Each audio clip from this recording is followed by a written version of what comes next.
एक गुरु अपने शिष्य के अत्यधिक विकास से बहुत ही खुश थे। उन्हें लगा कि अब शिष्य का मार्गदर्शन करने की कोई जरूरत नहीं है, इसलिए उस शिष्य को एक नदी किनारे बनी अपनी छोटी सी कुटिया में छोड़कर निकल पड़े।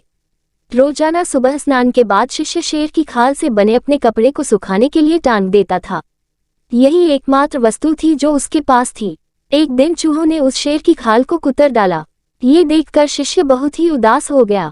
वस्त्र न होने के कारण वह दूसरे वस्त्र मांगने गांव वालों के पास पहुंचा। अगले ही दिन चूहों ने दूसरे वस्तु में भी छेद कर डाला।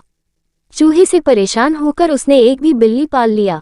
अब उसे समस्या चूहों से तो नहीं थी, लेकिन बिल्ली उसके लिए परेशानी का सबब बन गई। उसे अपने खाने के साथ साथ बिल्ली के लिए दूध का इंतजाम करना पड़ता था। एक दिन उसे लगा कि मैं कब तक का गांव वालों से मांगता रहूंगा, क्यों ना मैं खुद ही एक गाय रख लूं। जब उसे गाय मिल गया तो फिर उसके लिए चारा मांगने की जरूरत पड़ी। उसे लगा कि झोपड़ी में चारों ओर घास से इसका काम चल जाएगा, लेकिन इसमें उसके सामने गाय को चराने की समस्या खड़ी हो गई।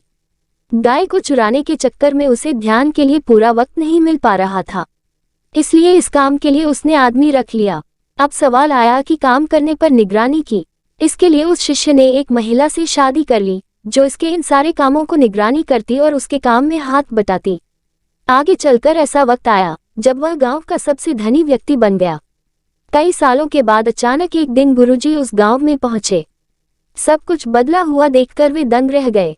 उन्होंने देखा कि जहां कभी कुटिया हुआ करती थी वहां आज एक आलीशान इमारत खड़ी है।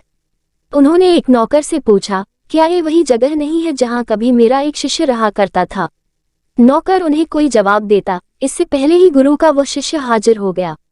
गुरु ने उसे पूछा, वत्स, आखिर ये सब क्या है?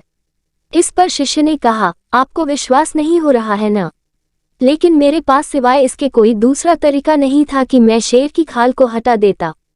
कहानी से हमें ये सीख मिलता है कि छोटी जरूरत या बदलाव के आधार पर बड़े परिणाम मिलते हैं।